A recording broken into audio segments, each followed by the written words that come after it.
Security Council expresses concern about failure to extend the truce and urges parties to engage in political negotiations. The U.S. Special Envoy Tim King blames the Iran-backed Houthis for undermining truce efforts. School teachers in Taiz suffer hard living conditions due to the war.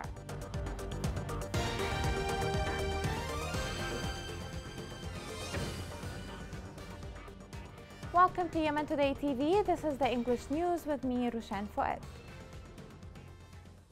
Members of the Security Council expressed their deep disappointment at the passing of the deadline to extend Yemen truce by 6 months.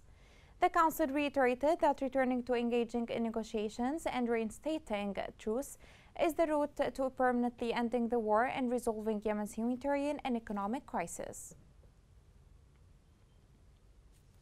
The UN Security Council has sanctioned another 3 Houthi leaders. According to a statement of the sanction panel, the officials are Mansour al-Saadi of the Houthi Navy and Mutlaq Amir of the National Security of the Houthi Militia, in addition to the commander of the Houthi Air Force, Ahmed al-Hamzi.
Informed sources revealed that Iran was responsible for smuggling more than 35 foreign military experts into Saada Governorate. The sources reported that the foreign experts are professionals in the fields of drone flight, ballistic missiles, modification and development of solid and liquid fuels for ballistic missiles, advanced computer software systems, and guerrilla warfare leadership and training. The U.S. envoy to Yemen, Tim King, blamed the Houthi militia for obstructing the extension of the UN truce in the country. King urged the Houthis to show more flexibility towards efforts to extend the truce, which could be the stepping stone to a permanent peace in Yemen. The following report gives more details. Yemen's warring parties failed to reach an agreement on Sunday to prolong the country's 6-month-long ceasefire, threatening to rekindle the country's horrific civil war. The U.S. envoy to Yemen, Tim King, blamed the recent failure to prolong the country's truce agreement on rebel Houthi leaders, accusing them of making last-minute maximalist demands that disrupted constructive discussions. During a press briefing, U.S. Special Envoy to Yemen said the Houthis hijacked the discussions by abruptly demanding that their military and security forces be paid before Yemeni government employees. King provided no additional explanation for the failure of the discussions. The devastation began in 2014 when the Iranian-backed Houthi troops captured Sana'a and parts of northern Yemen, forcing the government into exile. Following the expiration of the ceasefire deadline, sporadic exchanges of fire were reported in the western governorate of Al-Dala, as both sides deployed military reinforcements in the frontline cities of Ma'rib and Taiz. According to Houthi officials, the main impediment to discussions was the UN's refusal to offer written guarantees for some of the group's demands. The demands including the payment of staff wages as well as the reopening of Sana'a airport and the Houthi-held port of Hodeidah. The initial terms of the April truce called for the partial reopening of the capital's airport and the Red Sea port of Hodeidah, as well as the removal of the Houthi blockade on Taiz, the country's third biggest city. However, conflicts over the opening and control of Ta'z's main access roads have kept the city under Houthi siege. Both parties have reported multiple violations of the ceasefire agreement signed in April. In recent years, the Houthi forces have used an increasingly effective array of weaponry against Saudi Arabia and other adversaries, including cruise missiles and drones similar to those made by Iran. Many of these larger weapons were displayed in a Houthi military parade in late September. According to the Armed Conflict Location and Event Data Project, the conflict, which has recently evolved into a regional proxy war between Saudi Arabia and Iran, has killed over 150,000 people, including over 14,500 civilians. The battle has plunged Yemen into one of the world's greatest humanitarian crises, driving it further into poverty and dangerously close to starvation. Houthis' rejection of truce extension comes at a time when its backer, Iran, is facing growing internal pressure from nationwide protests and international criticism over its domestic crackdown. The following report has more details. The Houthis' decision to reject the extension of the United Nations brokered truce on October the 2nd is no surprise. Under mounting pressure from the United Nations over its faltering commitment to the agreement, the Iran-backed Houthi militia favored disengagement from the process and a return to violence. Within hours of the truce expiration, a Houthi spokesperson implied there could be attacks on Saudi Arabia and UAE installations, and violent confrontations erupted north of the city of Taiz as the militia attempted to infiltrate army positions. Although the truce, which began on April the 2nd and was extended twice, was successful in significantly reducing violence, Houthi violations have been gradually increasing. They've completely refused to lift their humanitarian blockade of Taiz, proposing to open roads that would advance their military aims instead of expanding humanitarian access. The escalation and rejection of international initiatives have coincided with increasing internal and international pressure on Iran following the brutal death of Mahsa Amini. The growing chorus of global criticism of Tehran is creating a significant threat to the Iranian regime, likely strengthening the strategic alliance between the Houthis and the Islamic Republic. The UN Special Envoy, Hans Grunberg, had presented a comprehensive plan on releasing detainees, relieving a Houthi siege of Taiz, adding additional destinations for flights from the Houthi-controlled Sana'a airport, and urging the Saudi coalition to remove restrictions on the entry of fuel ships into the port of Hodeidah. All of this, as well as a nationwide and regional ceasefire and the start of an inclusive political process, was presumed to be in the works. However, given the Houthis' control of key cities in northern Yemen, they have no incentive to share power. The international community must pressure the Houthis to accept the truce and cease hostilities. The United Nations needs to reconsider its strategy, as attempts to appease the Houthis will only embolden the leadership to continue rejecting the truce.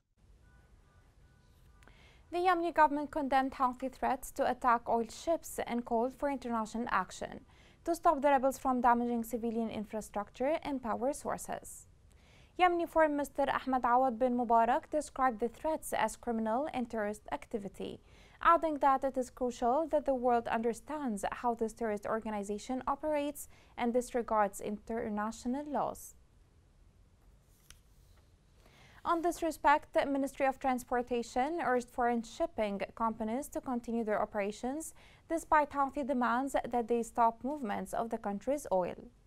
The Yemen government's request came a day after the Houthis officially ordered ship operators to stop transporting oil and minerals from government-controlled regions, threatening to target their vessels if the demand was ignored. The government forces intercepted a Houthi drone south of Ma'rib Governorate.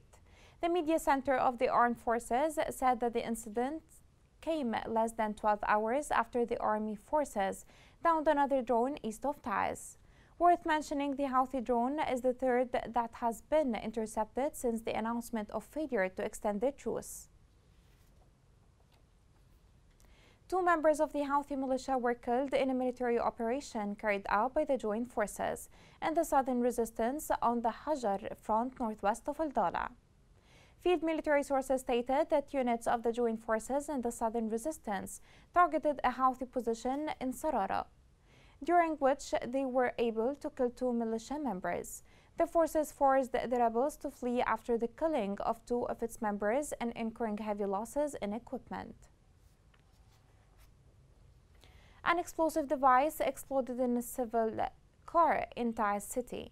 Sources confirmed that the explosive device had been planted in the car, which exploded at once, wounding 2 citizens. This is the 3rd operation of its kind in Taiz in less than 10 days.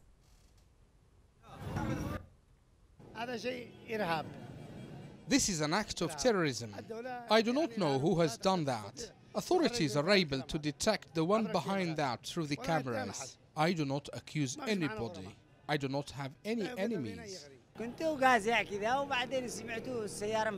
I was sitting and suddenly I heard the car explosion in front of the restaurant. They said that the car exploded due to an explosive device that was planted into it. One has been injured and was sent to the hospital. School teachers across the country face their humanitarian situation. Intaz Shahab Al-Aghbari is a volunteer teacher who has been suffering from kidney failure for 10 years. He cannot afford paying for medication as his salary is very low. This report has more details. Every morning he begins the school day with a positive spirit that emanates from a deep sense of responsibility toward the uprising generations. Teacher Shahab Al-Aghbari moves from the school queue to the classroom, teaching the students and giving activities. He exerts these great efforts without fatigue in spite of his ailing body.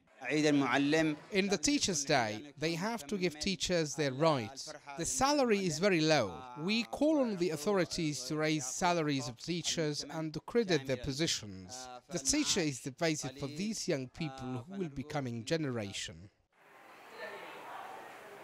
Shahab Al-Aghbari lives at the school in which he works for the dialysis center in Al-Thawra General Hospital in Taiz. For more than 10 years, Shahab has been suffering from kidney failure and needs dialysis twice a week.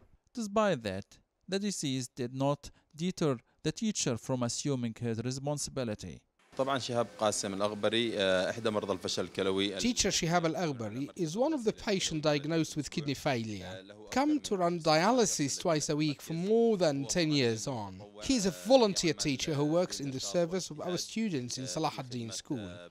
He is persistent in his work and has many activities. Shihab is an example of the daily suffering incurred by the Yemeni teacher on the World Teachers' Day. Teachers should be honored from the government in their day. Regretfully, there isn't even a word to honor them. Instead of feeling the joy of the day of the teacher, we feel our pains. As to the salary, it's very low. It's not enough for even a week. We come to the school carrying the burdens of life with us. How can I stand in front of my students who are happy and I do not have a salary that is enough for me and for my children? Teachers' Day has become a painful memory that renewed the tragedy. The salary is no longer a salary, and the situation is worse for tens of thousands of teachers who suffer from interruption in the payment of their salaries and who are unable to secure a life for their families. Coming next.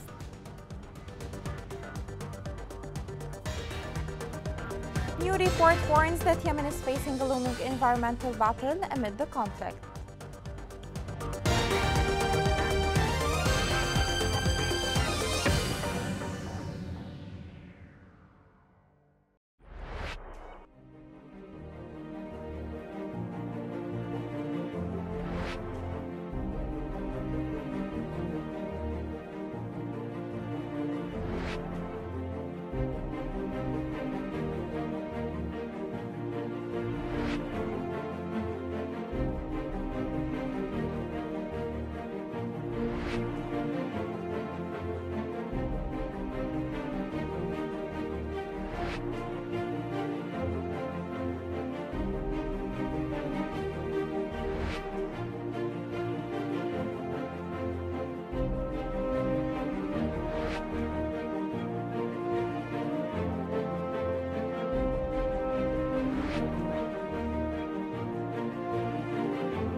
Welcome back.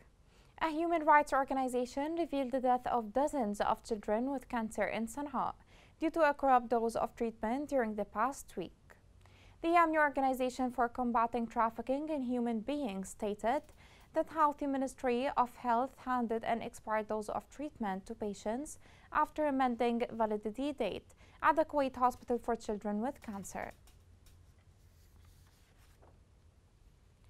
The number of African migrants arriving into Yemen has increased by 14.7% during September 2022. The Organization for Migration in Yemen said more than 47,000 African migrants entered the country between January and September this year. The organization added that the Ethiopians made up the majority of immigrants by 91%, while the Somalis make about 9%.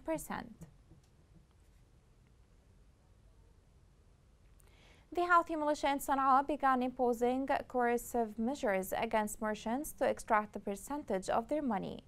A Houthi direction restricted merchants whose annual commercial activities amount to approximately 50 million riyals in preparation for extracting the tax approved on them.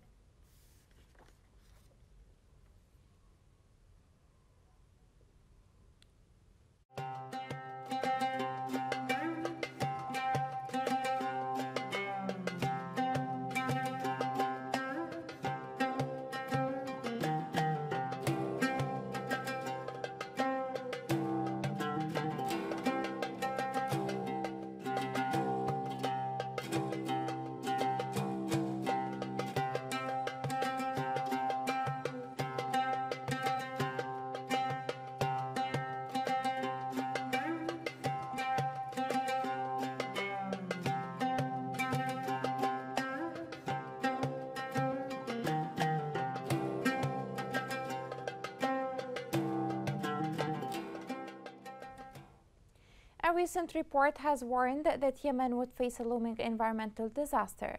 According to the report, the mass destruction caused by a decade of conflict poses a real threat on climate change in the country. This report has more details.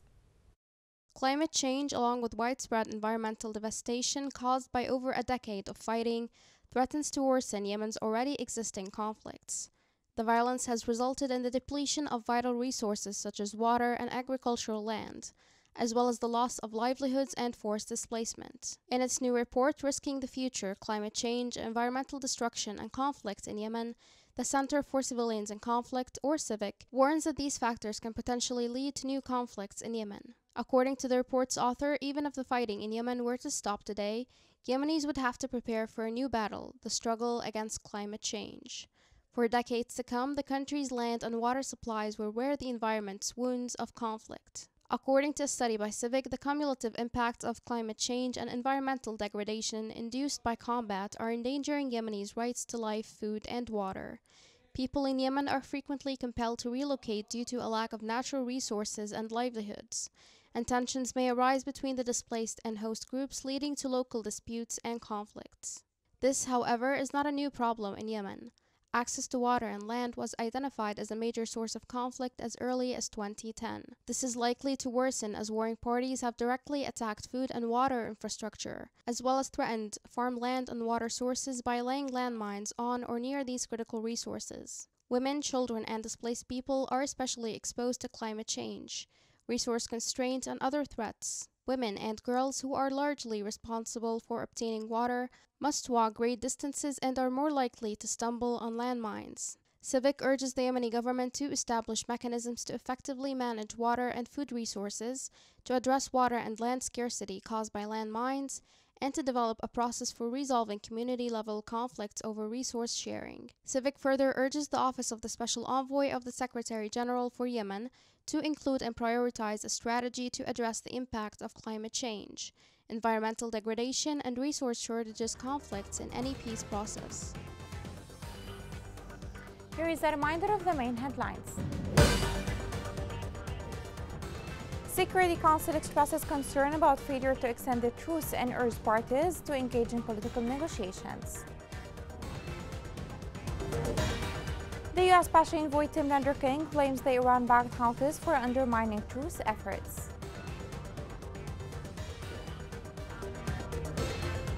School teachers in Taiz suffer hard living conditions due to the war.